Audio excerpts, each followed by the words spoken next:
Welcome to Dream It, Dare It, Do It, a podcast where you live the life you love or live the life you want. Just live this fantastic life. And today I have a friend of mine called Sarah Kostin. Hi, Sarah. Hi, Jasmine. Thank you for accepting to join me. Thank you for inviting me. So Sarah, folks, was a fellow Super Coach Academy this year. And so we're both officially super coaches. And she lives in Colorado, right? Yes. Colorado. So just tell us, tell the people listening who you are, just like a little blurb of what you're doing and who you are. Sure. I am now a certified transformative coach from Super Coach Academy, and I just transitioned into coaching full-time just a couple of months ago. I was a public librarian. I was a children's librarian for 11 years and at the library for 17. So I've been coaching for 3 years part-time, and now I'm doing this full-time, and I absolutely love it. It lights me up. Speaking of, I mean, you mentioned living a life you love. I just realized the other day that I was like, oh, there's not a single thing in my life right now at this moment that I'm not really excited to be doing. Like my days are just filled with things that really light me up, and I feel really grateful and really blessed. Very cool. That's actually one of the reasons why I wanted to have you on the show, because I know that you've had this big transition, and that that even though, you know, you started, like you're the one who initiated the change. I know that it has been difficult. It was difficult for you, and that you had to go through a whole bunch of things to be to where we're at today. And I know that the people in your life, the people in your city didn't make it easy. You know, they were all like, no, don't leave. I read the article that they had, and I was like, oh my God, that would have been heart-wrenching. It was. So I'm hearing that you're living the life you love. And so like it wasn't really that before this, it wasn't the life you loved. Right. So what did you see in that? Like, what had you do the change? Yeah, that's a really good question, because sometimes I even reflect on it, because I actually really loved my job at the library.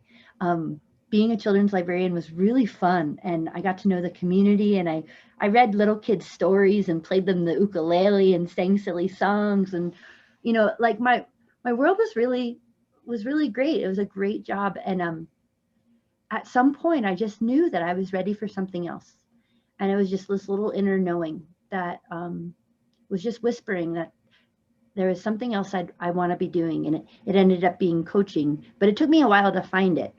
So I kind of explored, I call it the path of the hummingbird.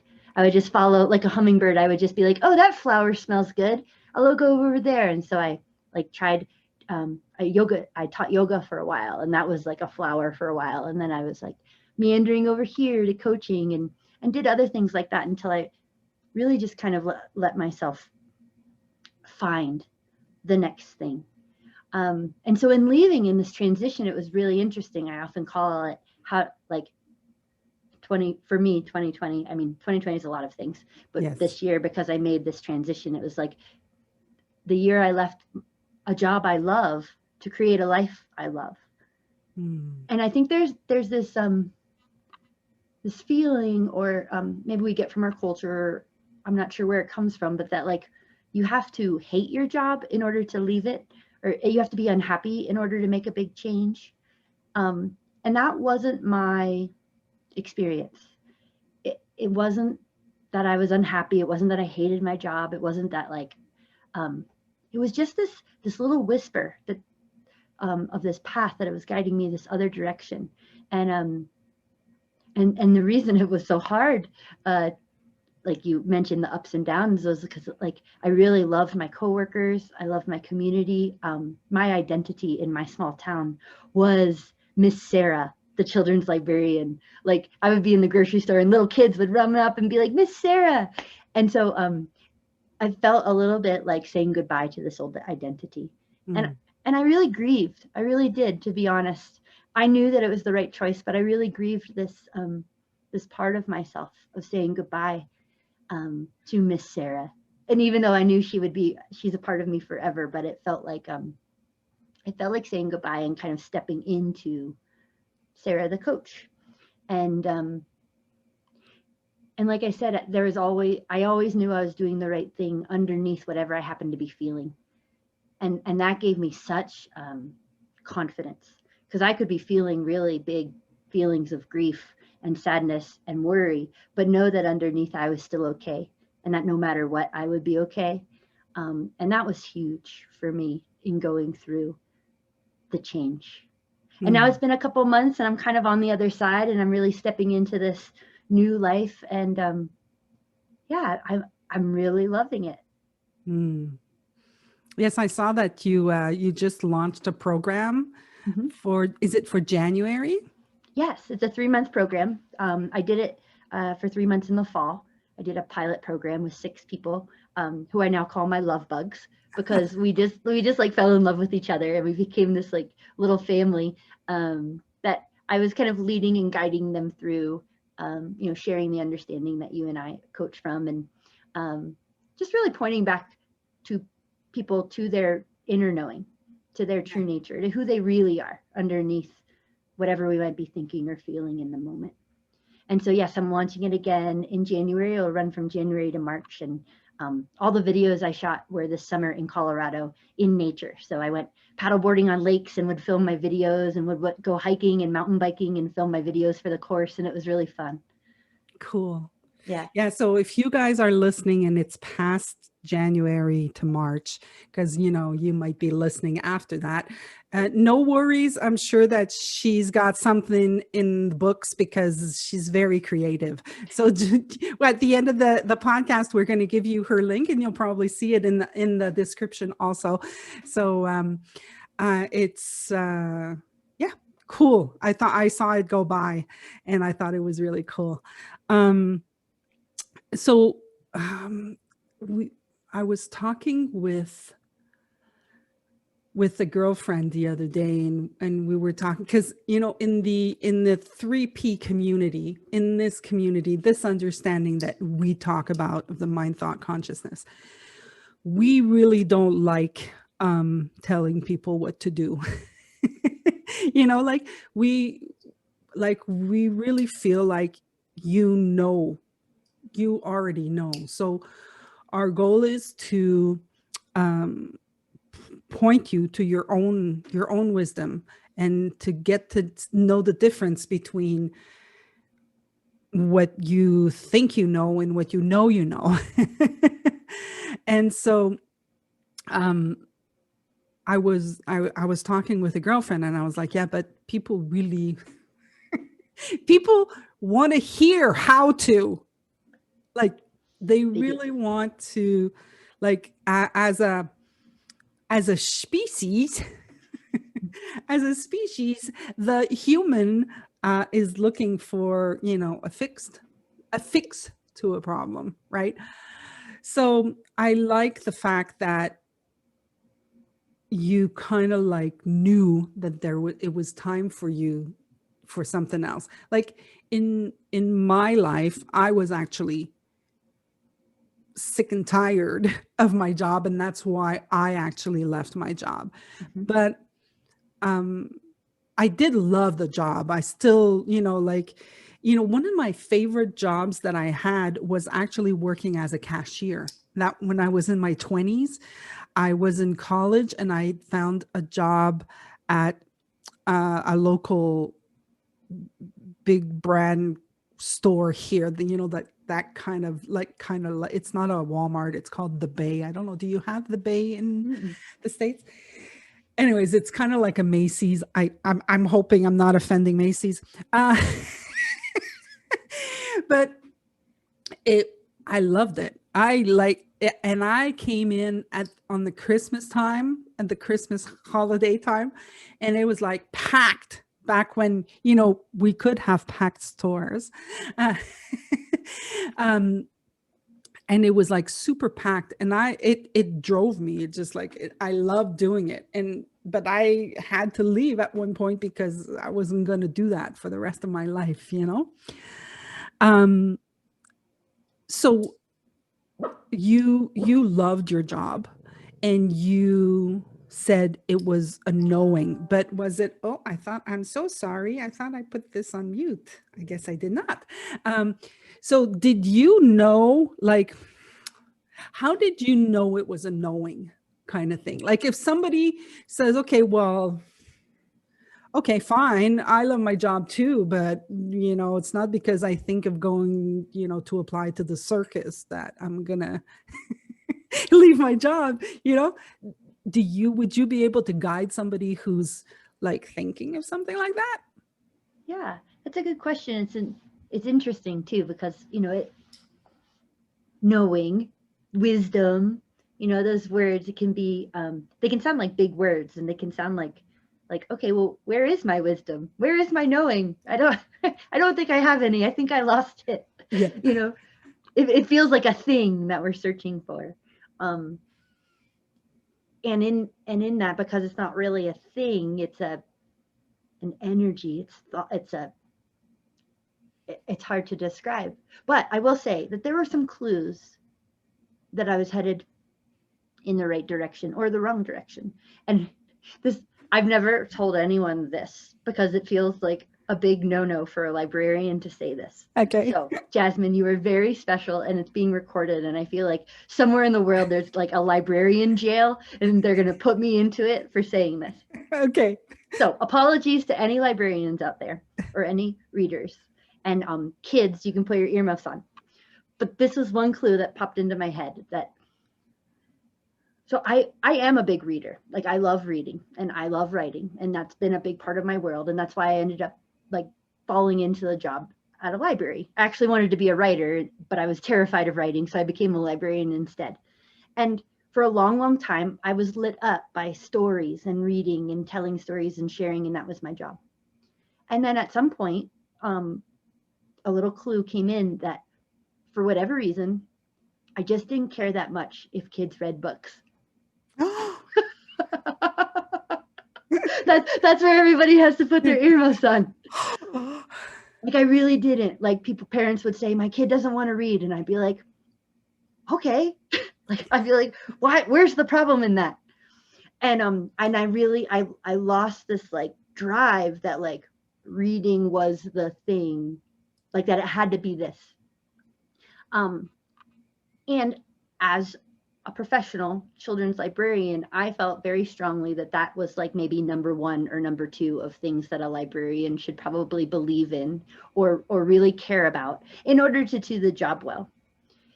And hopefully this is transferable to any job that's not a librarian. Like if it's your job to sell meat and suddenly you find yourself being a vegan, that at some point it might start to feel a little weird to like sell meat, right? It's kind of like that.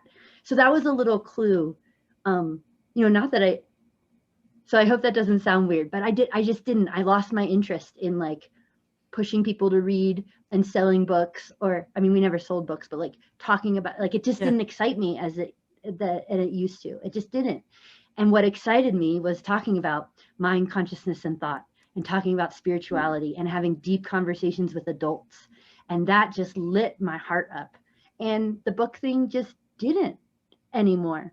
And I tried not to judge myself for it, but that was a big clue. And when I say knowing, like, that was a knowing, because it was what I learned from this understanding was like, that doesn't mean anything about me. It doesn't mean I'm a bad person because suddenly I didn't care about kids reading books. It's just what happened.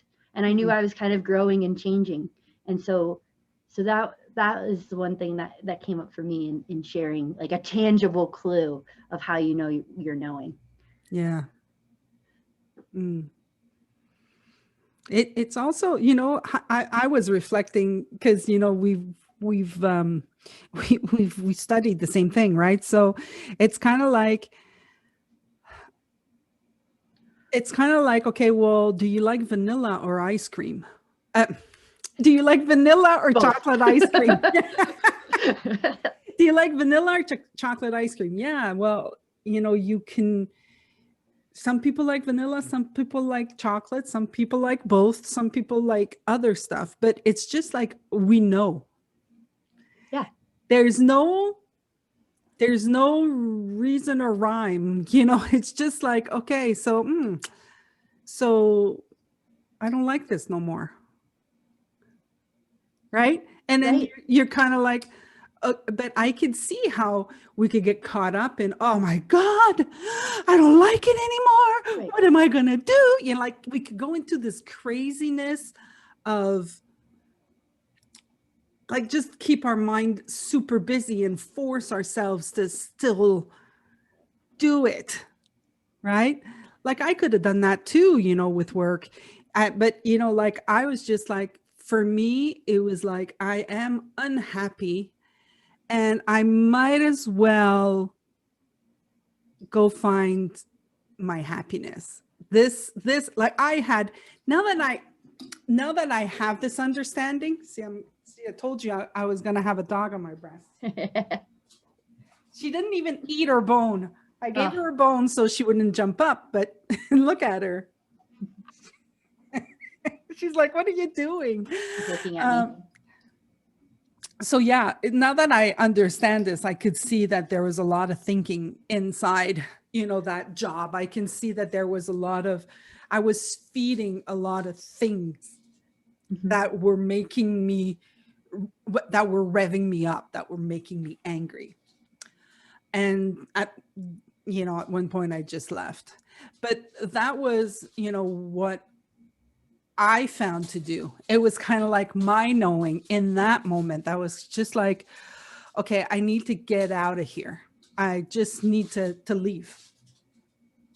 And I don't regret it at all because it brought me here. Right. Right. Everything that I did after that is like, okay, like I saw things like after I left my job 3 months and I found another job. And I had told myself, I'm going to be self-employed. But then I got scared. Oh my God, I can't be self-employed. I can't do this. So I went to work for somebody else. And I worked with him 3 months. And in 3 months, I was like in that same position as I was with the other job that was 10 years. Like I had made up, oh, well, I've been there 10 years, so it must be that. Mm-hmm. Right. And then I start working there and 3 months in, I'm already like as aggravated and as unhappy as ever. And I really reflected and I really looked at, well, what are the similarities? And I couldn't find the similarities in the work because they were different jobs. So the only similarity that I found was me. And that started everything. Yeah. So you really saw that you were creating it. Yeah. Yeah. Yeah. I didn't see it as much as I see it now. Right. But I was like, okay, well, let me work on me, instead of trying to fix everybody else and fix the job and, control how it's going to happen and all of this. And I started looking at that and I saw so many things. Yeah. Well, what a cool insight to have. Yeah. Yeah. I was very happy about that. And that's where I guide people to look and see, I saw that dreaming is something that I had stopped doing. Right. I think that your heart is pretty young. And I think that being around kids probably kept it pretty young also. Right. I'm just immature. Pardon me? I'm just immature. Yeah. Okay. What you guys need to know is when I met Sarah, I was kind of like we met in January, and that was right before the pandemic. So we actually met, and we had seen each other in Zoom calls, but we never met. So I met her, and I think 3 days in, I sat next to her and I said to her, "You were the cool girl in school, weren't you?" I was like, because I wasn't the cool girl. I was like the, and I still feel like that sometimes, you know, I still feel like the dork, the young girl, you know, like I still have this little naivete to me. And I used to beat myself up about it. And now I think it's kind of cute. I think it's kind of cute too. I was just gonna say I like that about you. I like to look for the positive. I like to look for what's gonna make me smile, what's gonna make me feel good. And yeah, I and think, it's like, sorry, I was just gonna say it's like chocolate or vanilla. Like yeah, you just you like that. So yeah, exactly, exactly. And so I like this understanding that we work with, because that's what we guide people to do. We guide to look at, okay, well, what lights you up, and go for that. yeah. You know, I was wondering if you could tell me your take on this. Okay, let me try to phrase it properly. Well, everybody who's listened to me knows who Michael Neal is. So, you know, when Michael says something like, do what brings you to life and everything will fall into place. Like, do you have a take on that?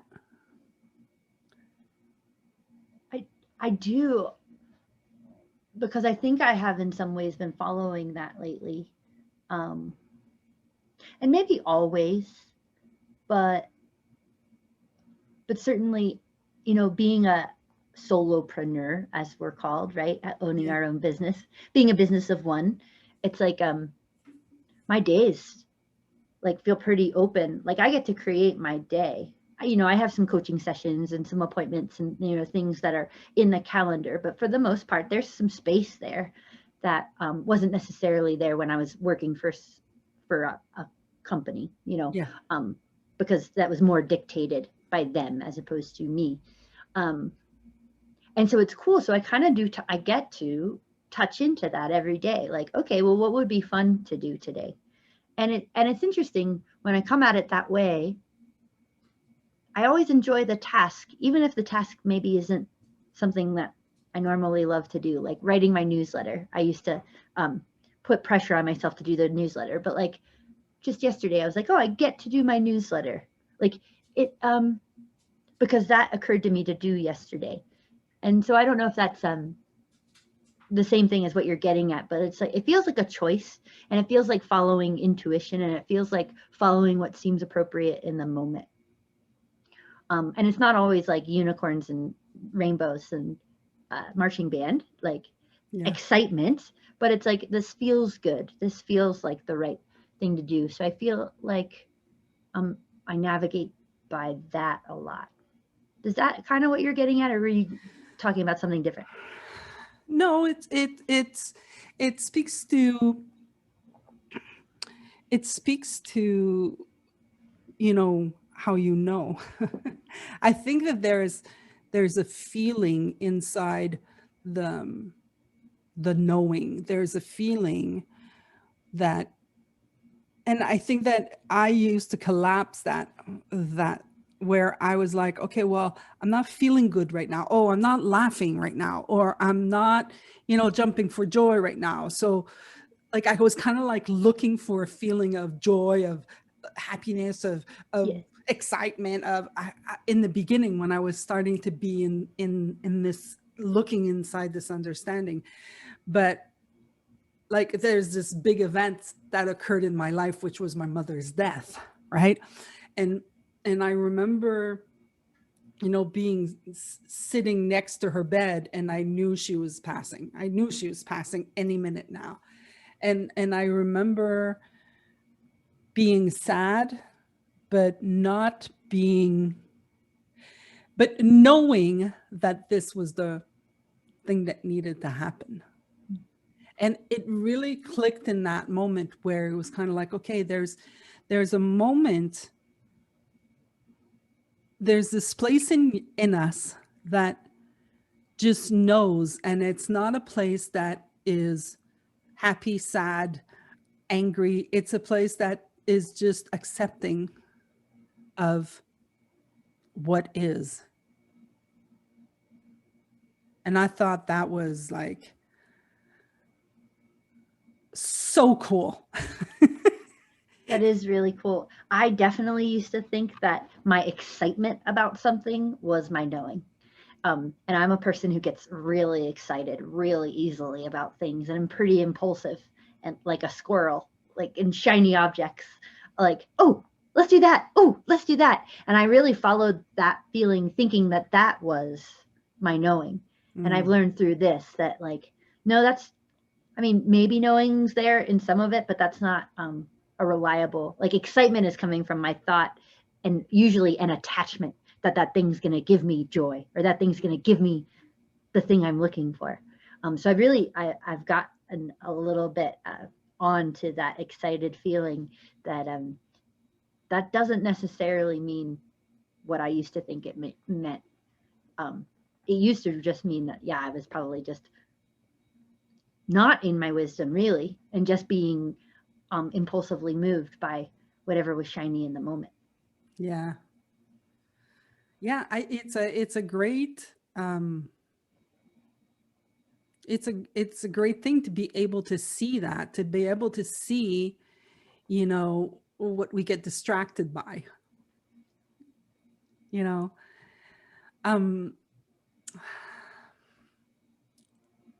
I have this place where I would like to talk, like something came up. I feel like talking about contentment. I think that there's this, I had this conversation with Jason Deppen actually last week. The person on the podcast was Jason, and he was saying that he's basically stopped seeking because he's in this place of contentment, you know.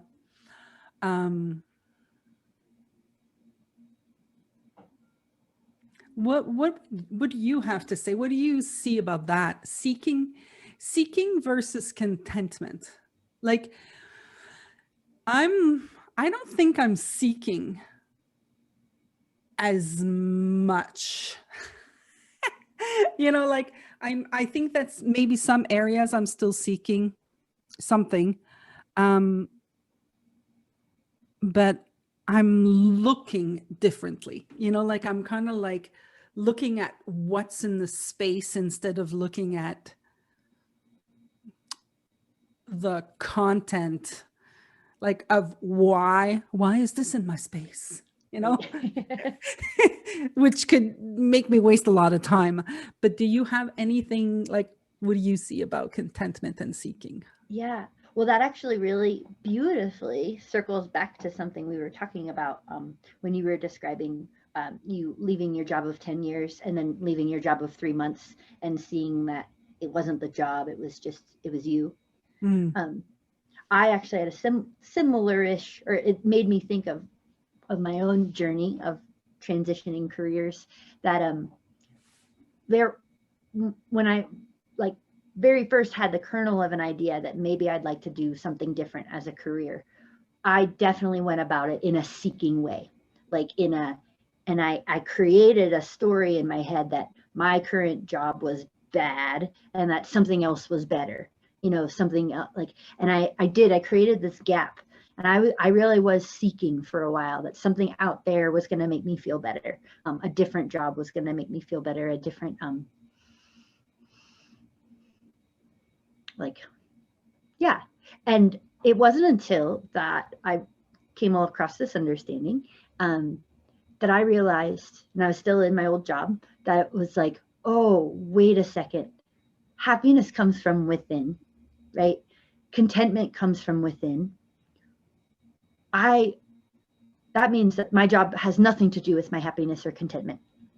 And when I really saw it, like not just intellectually, but really saw like, oh, it doesn't matter what my career is, I experienced this overwhelming sense of contentment. And I would actually say for a good long time, maybe at least a year, I stayed in my job perfectly content. And I actually told myself I could actually do this job till I'm 80 and I would be fine. And because I knew that it was all going to come from my thinking. Like I was like, oh, what if I just stayed in this job till I was 80 or 90? Like I would be fine. And I really relaxed around it and I stopped seeking. And I became really content with just where I was, with the job I had, with everything I had. And do you know what the interesting thing that happened, Jasmine? What? As soon as I came to that place of contentment, of really being okay, knowing that I could do this forever, it was like pretty quickly after that, I was like, I know I could do this till I was 80, but I'm just ready to leave. That was a knowing that came in. Like it was as soon as I dropped all the seeking, as soon as I dropped all the searching, as soon as I dropped all that, the knowing came like loud and clear. It just said, yeah, you could stay, but you're ready to go. And it was really kind, like kind of how I say it. Like it was with a smile. It was like, you're just ready to go. It's not a big deal. Like, and that's when knowing came in, and that's when I started to make the moves to really do it. You know what it sounds until I was content. Yeah. Yeah, it sounds like it wasn't, and I'm going to use this word, but I'm going to say it sounds like it wasn't difficult. Like in the sense that it wasn't hard. Like I know that you had difficult moments. I know that you had moments of sadness, but the decision was a no-brainer kind of thing, you know, like a no thought involved. Yeah. Well, it was like the knowing came in loud and clear, and Yeah. I felt all sorts of emotions on top of that knowing, Yeah. but the knowing never left. Like it was all, because when it's true, I think it's just true. And I felt sadness on top of it and worry on top of it and fear on top of it, but it was still underneath all the time. You know, it's so funny because you know what it reminds me of? Like I've talked to, you know, I'm the single girl. I'm like, that's my identity. I'm the single girl. I didn't know that. that knows, yeah, I've been single for, you know, most of my life. And so a lot of my friends would come up to me and talk to me about their relationships, you know, and most of the time, you know, they would call on me to find out, should I do it? Should I break up with them? And it was kind of like, I don't know why I knew it back then, because I didn't have that understanding, because, you know, like now they're all married or, but I had this I just felt I knew, like, you already know that you want to leave them. Otherwise you wouldn't be asking me this question. Right. You know, or like that it's funny, right? There's this thing where if we could only get, okay, well, if you're wondering this, then there's already the answer. So you don't need to go seek the answer outside of you. Just look within, which is, you know, this is something that I teach my people. It's kind of like, don't go out there to look for the answer. You can go out there to get perspective, you know, like what's their perspective and what's their perspective and how do they see it? And then filter it in and look and see, like, and you might see something for yourself. Right. And I think in the beauty of that is like, it reflects back, getting perspective from outside can act as a mirror to your authentic knowing. Because it's like, oh, I see what they just said, and I like that didn't feel right. So it's like a reflection. It's like it reflects your own knowing. Yeah. Like I have a kind of it's not devious in any ways, but that's the word. I have like a what would be the word? I have a hobby of, I love tarot cards and I love spirit animal cards, and it doesn't really fall into, I had to think, this understanding. Yes. Like, it's just kind of like a juicy thing that I enjoy doing. It lights me up. I do it every night before I go to bed. I do a tarot card, or several. And I just enjoy it. And it actually settles my mind. I get really quiet and I listen. And if a card comes up and I'm like, no, then that's actually reflecting my own knowing, right? It's like something I already know. If a card comes up that I'm aligned with, I'm like, oh yeah, that's true. And again, that's like a reflection. But it's not about the card. It's about, oh, what's true for me in this moment. That's very cool. So you're going to hold on a second. I'm walking away from the, like, you want to sing a song to the people who can't see us? Jasmine's walking away. Maybe she's getting her tarot cards. No, I'm not getting tarot cards. I'm getting angel cards.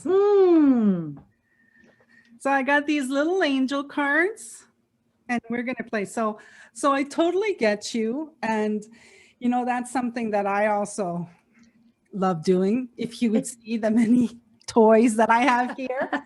And in the beginning, I was, you know, I have to admit, I was listening to it for, tell me what to do, tell me which way to look.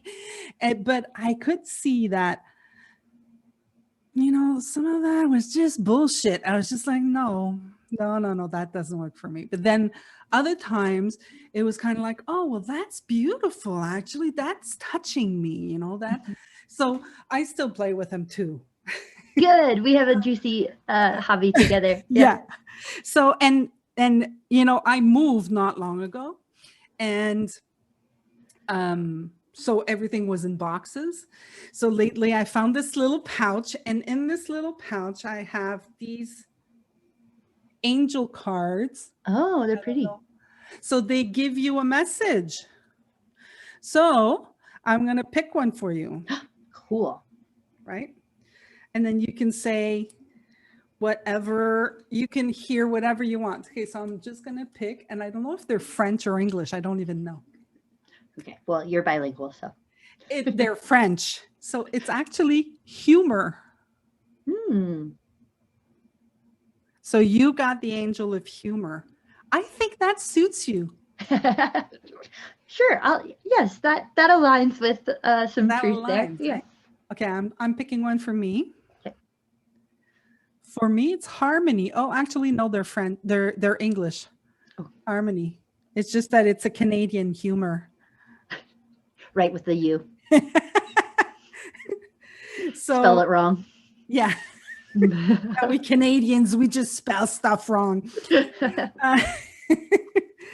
All right. So I think we've had fun.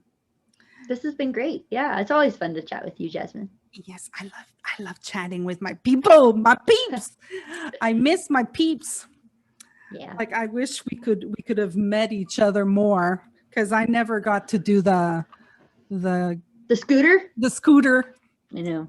Never got to scoot.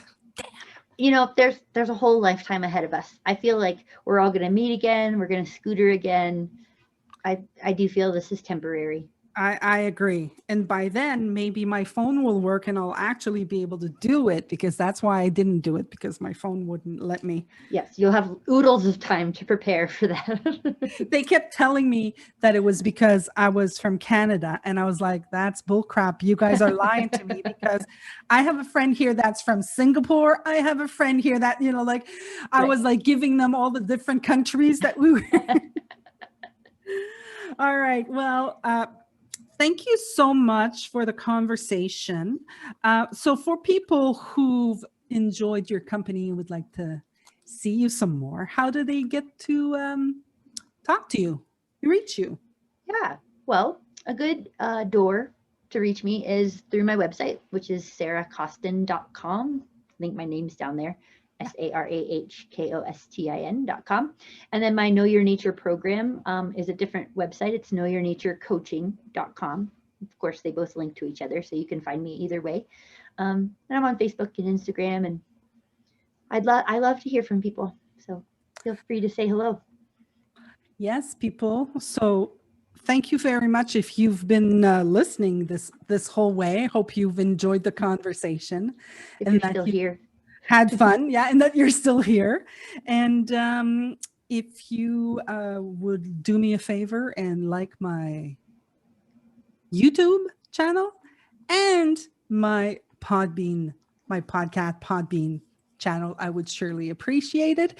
And I'm going to tell you that I'm going to be back next week with somebody else. I don't know who yet. Well, I do know, but I just don't remember by heart.